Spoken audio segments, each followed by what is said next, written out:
मनोनशील मोनोशेर बश कोलकाता ये शाही गौरव भूमि जहाँ रवींद्रनाथ टैगोर एर मोतो महान कवि श्री रामकृष्ण परमहंसोदेव स्वामी विवेकानंदर मोतो सन्यासी ईश्वर चंद्र विद्यासागर राजाराम मोहन राय एर मोतो प्रगतिशील चिंताविद एमोंग अगणितो कवि लेखक स्वाधीनता संग्रामीर कीर्तिते उज्ज्वल भारतीय जातिर जोनो एदेर अबोधनेर कोनो तुलना नहीं बांग्लादेशो महान व्यक्तिदेर आमी विनम्र श्रद्धा जानियाई एदेर गाचे हमरा चिरोदिनेर जनो ऋणी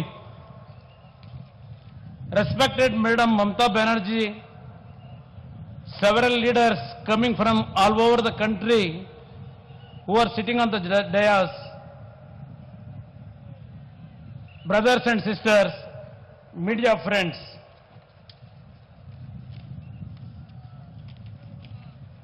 It is indeed a great opportunity to share this dais with Madam Mamata Banerjee. Her simplicity, the way she mingles with the people of the state, the way she responds to their grievances, the urge she has for the well-being of the people of the country have left indelible impression on me. Didi has always been a role model for the country, always stood for the women empowerment. I am happy to be part of this rally. I feel this is just the beginning. We will march together to build a new, strong India. My father, former Prime Minister H.D. Devegowda ji, had taught me over the years the same lesson to be simple and humble like Didi Madam. How she is lending a responsive ear to the distressed and helping a hand to lift them up. I am happy to share the dais with and all the esteemed leaders here who are known for their regional identity and their concern for the regional issues like ensuring proper and equitable utilization of the land, water, social security and all other facilities. During this 7 decades of Indian politics history, we have witnessed and seen the emergence of strong regional parties who have played a strong role in protecting the interests of their own state and also understanding the emotion of their people. I firmly believe that regional parties have the strong instinct to connect with people and understand and protect the interests of the people of their states.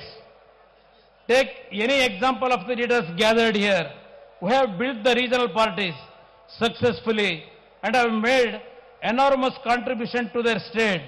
In Tamil Nadu, we see late Karnataka ji who have won the hearts of the people and met the aspiration of the people of Tamil Nadu. Similarly, in Uttar Pradesh, SP and BSP have been doing great job. If we go to the Andhra Pradesh, we have Sri Chandrababu Naidu ji who has taken Andhra Pradesh to new heights. And look at your own West Bengal, how amazingly Didi Mamata Banerjee has transformed the state during last 7 years. She has empowered West Bengal women.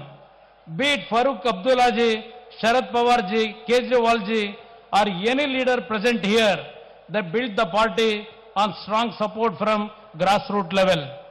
All the leaders of regional have strived to protect the interests of their states.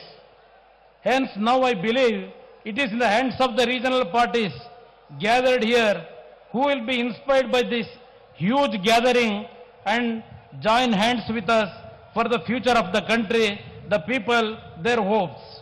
India is on the crossroads in terms of politics, socio-economic development, the functioning of the federal system and what not, everything.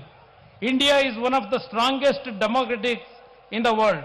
Unity in diversity is the unique future which binds the people of this great country, which has been amply protected by the Constitution.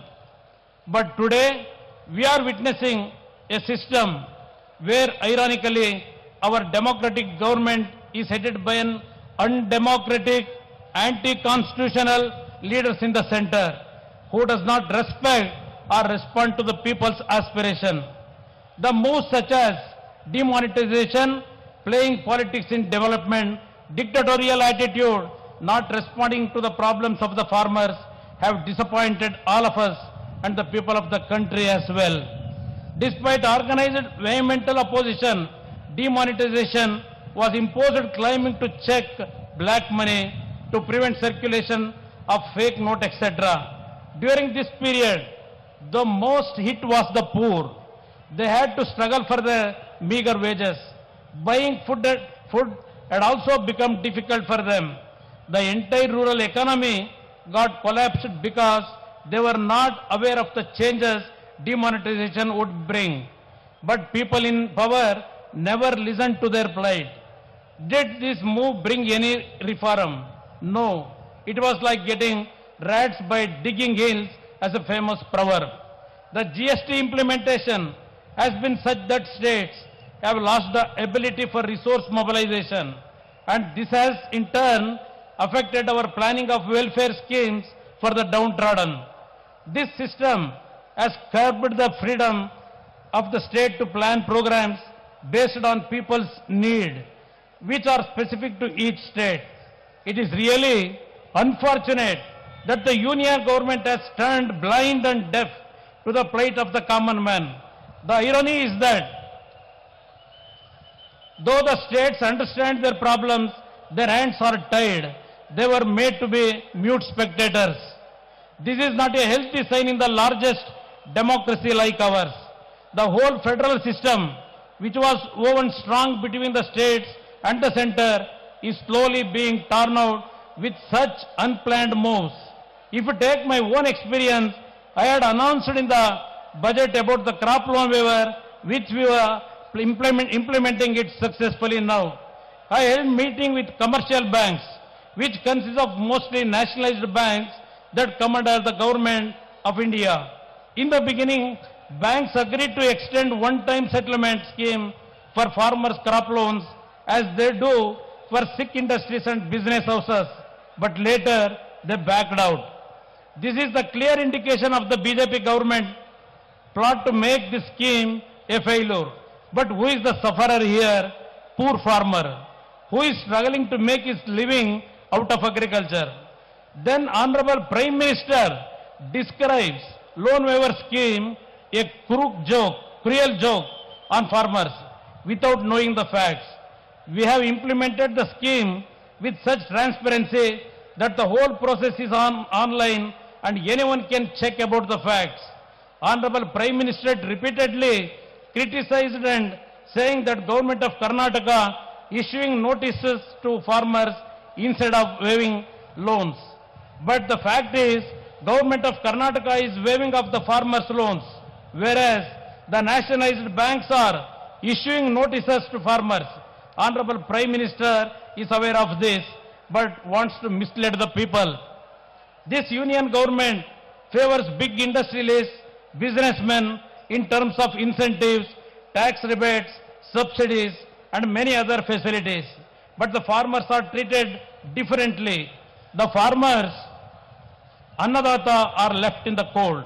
One more annoying development during last 5 years is democracy being reduced merely to a number game.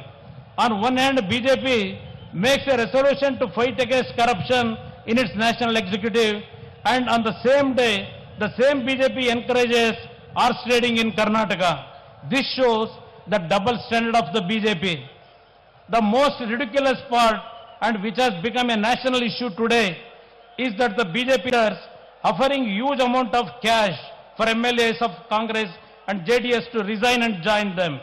Legislatures are being treated like commodities. Perhaps this is the worst phase where the honor and pride of legislatures is at stake.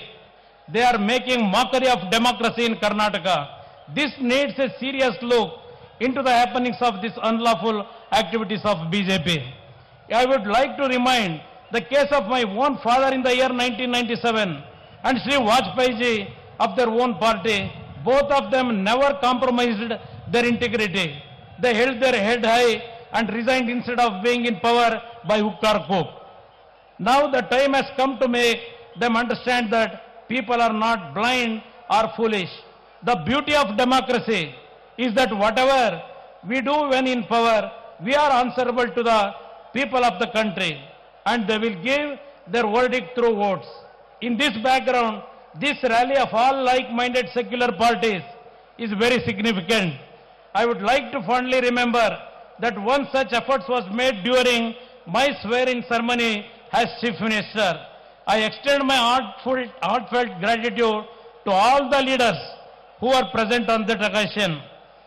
And in this rally, I strongly believe that we are stepping towards building a formidable coalition setup to guard the democratic values of this great country, which were being advocated by none other than the father of the nation, Mahatma Gandhi, whose 150th year and Jayanti celebrations are being held. I urge all the non-BJP leaders to join hands together and to root out BJP, which gave the country non-democratic, anti-constitutional and non-responsive administration.